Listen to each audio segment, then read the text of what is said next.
Imagine a land where honor and silence are law, where loyalty is paid in blood, and where power operates in the shadows. The Sicilian Mafia, one of the most infamous criminal organizations in history, didn't start as a force of crime. It was born from necessity, forged in the chaos of Sicily's past.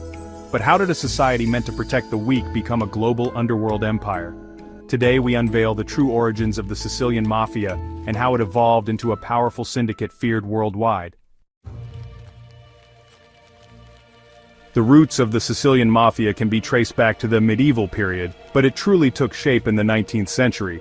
Sicily, a land long plagued by foreign rule, from the Romans to the Normans and even the Spanish, developed a deep-seated distrust of central authority. For centuries, Sicilians relied on their own community-based justice systems, known as omerta, a strict code of silence and loyalty. Sicily's location in the Mediterranean made it a prime target for invasions and conquests. Over the centuries, it was controlled by the Greeks, Romans, Arabs, Normans, and Spanish, each leaving behind a fractured and unstable society. This history of foreign domination fostered a deep-rooted mistrust of external governance, forcing Sicilians to turn inward for protection and justice. As a result, local clans and family alliances became the primary form of governance, setting the foundation for what would eventually become the mafia. The 19th century saw major political upheavals as Italy moved toward unification. The feudal system was abolished and land was redistributed. However, this transition was anything but smooth. Lawlessness spread, and the weak Italian government struggled to impose order. Wealthy landowners, seeking protection from bandits and rival factions, began hiring private mercenaries to guard their estates and enforce contracts. These enforcers, known as campieri, became the early forerunners of the mafia. Over time, these private guards evolved from simple enforcers to powerful intermediaries, controlling not just security but also the flow of goods, trade, and political influence. By the late 1800s, these groups had established themselves as an unofficial governing force. Local politicians, police, and judges were either bribed or threatened into submission, ensuring that mafia leaders remained untouchable. The mafia quickly realized that their power could extend beyond protecting landowners. They could control entire industries, from citrus exports to livestock markets. They established an extortion racket known as pizzo, where business owners were forced to pay for protection or suffer violent consequences. The lack of a strong central authority allowed the mafia to flourish.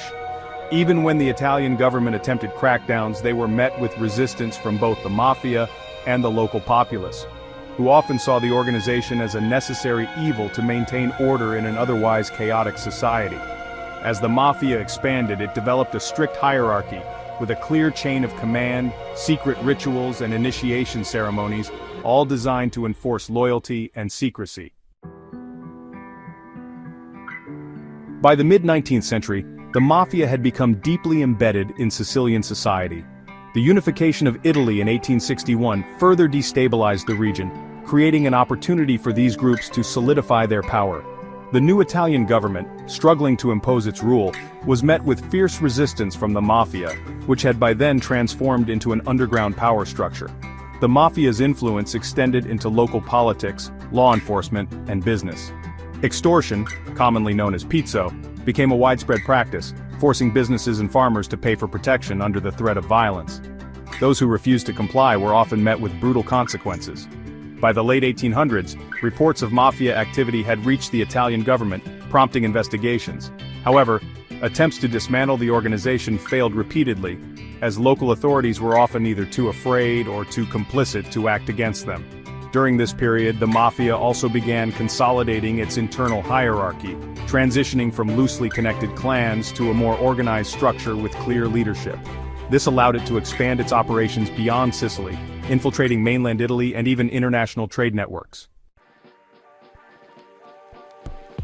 In the 1920s and 30s, Italian dictator Benito Mussolini launched an aggressive campaign to eradicate the mafia, viewing it as a threat to his fascist rule. Under the leadership of Cesare Mori, also known as the Iron Prefect, thousands of suspected mafiosi were arrested, imprisoned, or executed. Mori used brutal tactics including torture, mass arrests, and public executions to dismantle the mafia's power structure.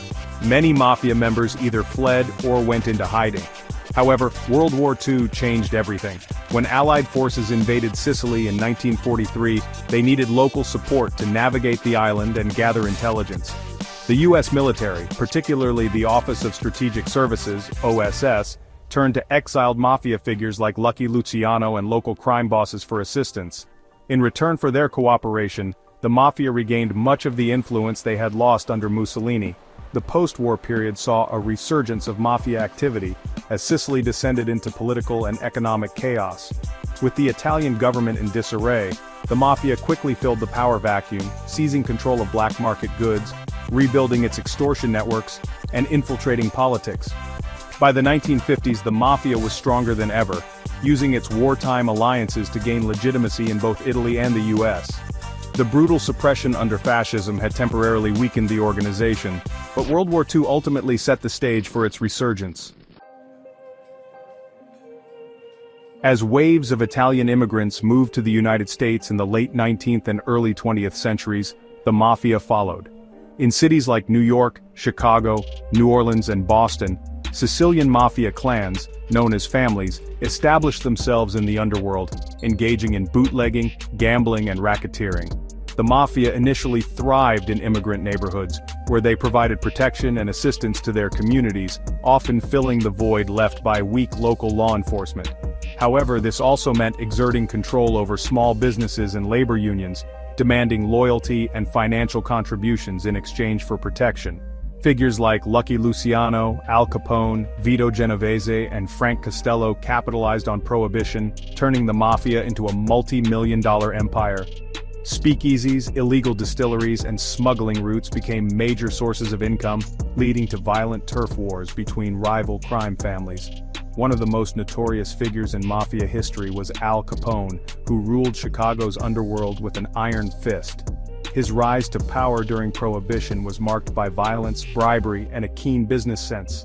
One of the most infamous events tied to Capone was the St. Valentine's Day Massacre in 1929. In a bid to eliminate his rival, Bugs Moran, Capone's men, disguised as police officers, lined up Moran's associates inside a garage and ruthlessly executed them with machine guns. This act of brutality cemented Capone's dominance over Chicago's illegal alcohol trade, and demonstrated the mafia's willingness to use extreme measures to maintain power. However, Capone's reign eventually came to an end when he was arrested and convicted for tax evasion in 1931, proving that even the most powerful crime lords could not escape the reach of federal law enforcement.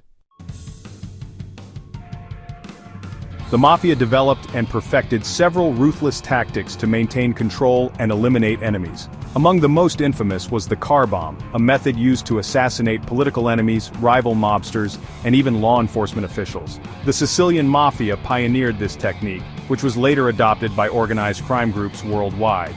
Other deadly strategies included targeted assassinations, where skilled hitmen known as contract killers would execute precise killings, often leaving no traceable evidence.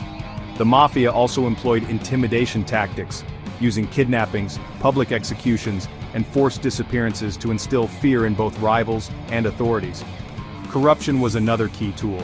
The mafia infiltrated law enforcement, government institutions, and even the judiciary system, ensuring that they remained untouchable. The strategic use of bribery allowed them to operate in plain sight, influencing politics and business without fear of retribution.